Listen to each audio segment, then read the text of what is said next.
Okay, so this problem is going to be problem 23, and it also comes from chapter 1's problem and exercises section.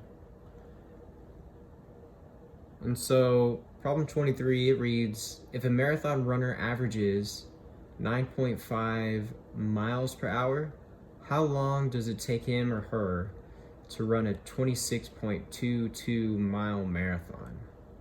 Okay, let's just write what we're given first. So we're given the following. We're given that this marathon runner, they have an average speed. So they have an average speed of what? 9.5 miles per hour.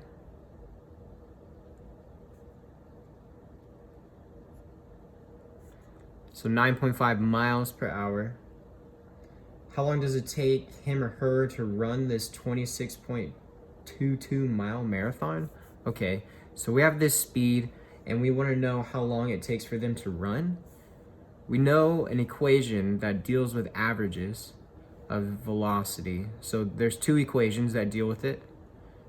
Remember, one equation is the initial plus the final divided by 2. So that's an average speed. Another equation is just our basic change in distance over change in time. So we have these two equations that can give us an average velocity or an average speed. So just remember, velocity has magnitude and direction. If we built a grid, we could give it a real velocity by giving it a direction. But remember, we would need to include the little arrow above these little vector speed velocities, sorry. So anyways, we have these two equations that we can choose from. What are we given? We're given this, and we're also given in the problem the distance that needs to be covered. So this change in distance is what we're given, and that's in miles, specifically 26.22 miles. So we have this change in distance, we have this velocity, and we're asked to determine this change in time.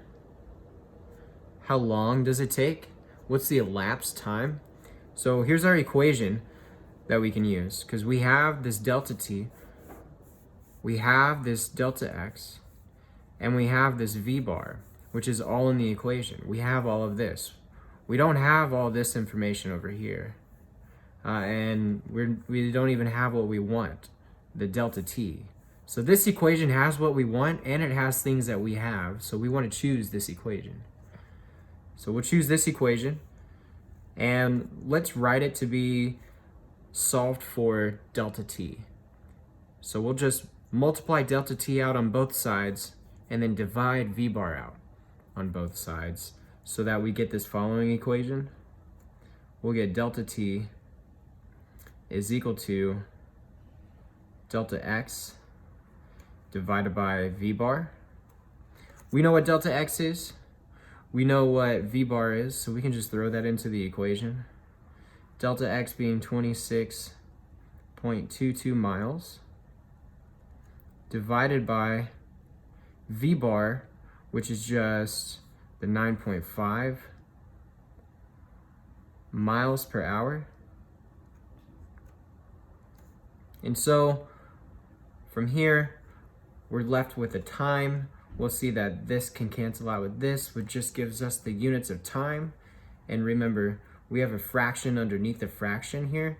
So we could rewrite this with these two canceled out. The units would be such as this. If we just left the units out without doing the math currently, we'll have this. And then when we do the math, our final answer comes to just the 2.8 hours. So 2.8 hours. It takes this runner an average time of about 2.8 hours. And that's it.